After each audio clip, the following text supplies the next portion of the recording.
Sir, इससे बड़ा दुर्भाग्य देश का क्या होगा जहां बच्चे पढ़ने वाले और शिक्षक उनको पढ़ाने वाले दोनों ही सड़क पर हैं और मांग नाजायज नहीं है, मांग जायज है। आप कहते हो हमने 150 करोड़ को वैक्सीनेशन कर दिया, आप कुछ लाख बच्चों का पेपर ढंग से नहीं करा सकते, तो कहाँ की उपलब्धि भाई, कहाँ से विश्व गुरु? नमस्कार दोस्तों, मैं जोर जोर से चिल्लाना चाहता हूं मगर मुझे चुप रहना मंजूर नहीं। ये बात कही गई थी शहीद भगत सिंह के द्वारा, परंतु ये बात अब पुरानी हो चुकी है। हम आजाद तो हो चुके मगर अभी भी हम गुलामी में जी रहे हैं। कुछ ऐसा ही हुआ 31 जुलाई को दिल्ली में। बच्चों के लिए होने वाला कौन से ये वर्दी में है? बच्चों के लिए रो रहा हूँ, तुम्हारे बच्चों। जब कोई अपराधी चिल्लाता है तो उसको वीआईपी सुरक्षा मिलती है, परंतु अगर कोई पढ़ा लिखा बेरोजगार युवा अपने हक की आवाज के लिए सड़क पर निकलता है तो पुलिस घसीटती है और लाठियां मारती है। शायद यही आज का विकासशील और आधुनिक भारत है। एसएससी की परीक्षा में लगातार हो रही धांधली और अनियमितताओं से तंग आकर देश के जाने माने कुछ शिक्षक और कुछ छात्र डीपीओटी मिनिस्टर से मिलने के लिए दिल्ली चले गए, लेकिन पुलिस ने वहां पहुंचकर लाठीचार्ज किया और घसीटते हुए उन्हें एक बस में बंद कर दिया। बाद में उनको नजफगढ़ थाने में लेकर जाया गया। देखिए फिर से वही सुबह वाली हरकत हो रही है। टीचरों को फिर से खदेड़ा जा रहा है। छात्रों ने भी अपने टीचर को पकड़ रखा है। क्या देख सकते हैं,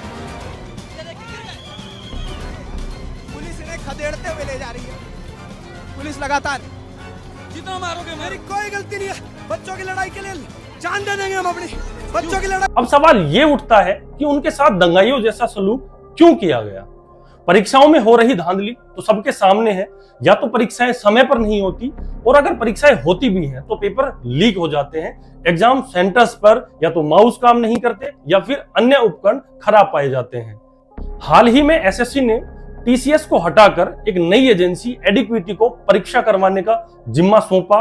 अब यह एडिक्विटी एजेंसी साल 2000 में बनाई गई थी, परंतु लगातार हो रही धांधलेबाजियों और पेपर लीक के कारण इसको साल 2020 में केंद्रीय प्रशिक्षण महानिदेशालय ने कोई भी परीक्षा करवाने के लिए इस एजेंसी को ब्लैकलिस्ट कर दिया था, क्योंकि उस समय भी इस पर बहुत सारे आरोप लगाए गए थे कि परीक्षाएं लीक हो रही हैं, एग्जाम्स रद्द हो रहे थे, इसलिए इसको ब्लैकलिस्टेड कर दिया गया था। तो सवाल यह है कि अगर इसको पहले ब्लैकलिस्ट कर ही दिया गया था तो फिर इसको दोबारा क्यों लाया गया। छात्रों का और शिक्षकों का यही कहना है कि ऐसी भ्रष्ट और करप्ट एजेंसी को दोबारा से एग्जाम करवाने की जिम्मेदारी क्यों सौंपी गई। चरण होते हैं एग्जाम कराने के। सबसे पहला जो चरण होता है वो होता है पेपर बनाने वाली। एक एजेंसी होती है पेपर बनाने वाली, एक कंपनी है कम्बिस्टन जिसने पेपर बनाया है इस बार, तो उससे हमें कोई इश्यू नहीं है। दूसरा जो चरण होता है वो होता है जो कंप्यूटर अवेलेबल कराते हैं, लैब्स अवेलेबल कराते हैं।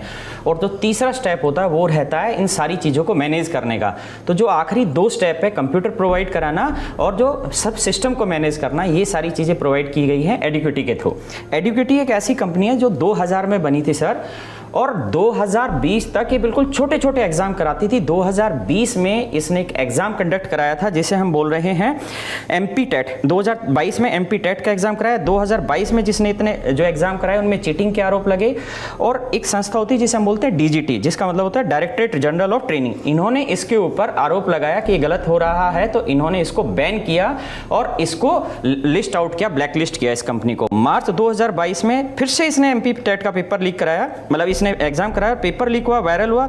2023 में एमपी पटवारी का एग्जाम कंडक्ट हुआ, वो भी पेपर बाहर आया और उस पर चीटिंग हुई। उस समय सीएम शिवराज सिंह चौहान और एमपी हाई कोर्ट के जज की बेंच बैठी और ये फैसला लिया गया कि इसके ऊपर इंक्वायरी होगी। लेकिन ना जाने 6 महीने के बाद उसी का री एग्जाम भी इन्होंने ही कराया।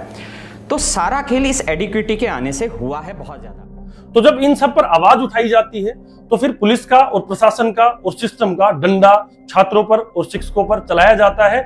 सवाल ये है कि इस समय जब ये चीजें देश की राजधानी दिल्ली में हो रही है तो देश का मेन स्ट्रीम मीडिया क्या दिखा रहा है कि सड़कों पर उतरने के अलावा देश का एक युवा जो बेरोजगार है वो और कर भी क्या सकता है। ये आग सिर्फ एसएससी तक ही नहीं रुकेगी। आज एसएससी के लिए प्रोटेस्ट हुआ है, कल सीटेट के लिए होगा, परसों टीचर एग्जाम्स के लिए होगा और आने वाले समय में सभी प्रतियोगी परीक्षाओं के लिए यही सारे प्रोटेस्ट करने होंगे। एक दिन ऐसा आएगा जब देश का हर युवा जो प्रतियोगी परीक्षाओं की तैयारी कर रहा है वो आपको सड़कों पर दिखाई देगा। देश के जाने माने शिक्षक अभिनय शर्मा, नीतू सिंह और राकेश यादव सर, जिन्होंने हजारों बच्चों को पढ़ाया और हजारों बच्चों को यही विभाग में नौकरियां दिलवाई, आज वही विभाग के लोग उन पर डंडे बरसा रहे हैं, उन पर लाठियां चला रहे हैं, उनको जेल में बंद कर रहे हैं। आखिर एक शिक्षक के साथ ऐसा सलूक क्यों करते हैं? इसलिए आवाज उठाओ और बताओ सरकार को कि हम आजाद हैं और हम जिंदा भी हैं। केवल आजाद रहने से और मरे हुए रहने से रोजगार नहीं मिलेगा। जब तक हम अपने घरों से नहीं निकलेंगे, अपनी आवाजें नहीं उठाएंगे, तब तक ये सिस्टम यूं ही अंधा, बहरा और गूंगा बना रहेगा। क्योंकि हम लोकतंत्र में रहते हैं और लोकतंत्र ऐसा स्तंभ होता है जिसमें सरकार से सवाल करना गुनाह नहीं होता, यह है हमारा कर्तव्य भी होता है। तो दोस्तों, कमेंट में दीजिए अपनी राय, और अगर हमारी वीडियो अच्छी लगी हो तो शेयर कीजिए, लाइक कीजिए, सब्सक्राइब कीजिए, और ऐसी ही वीडियो देखने के लिए हमें फॉलो कीजिए। मिलते हैं अगली वीडियो में एक नए टॉपिक के साथ। तब तक के लिए नमस्कार।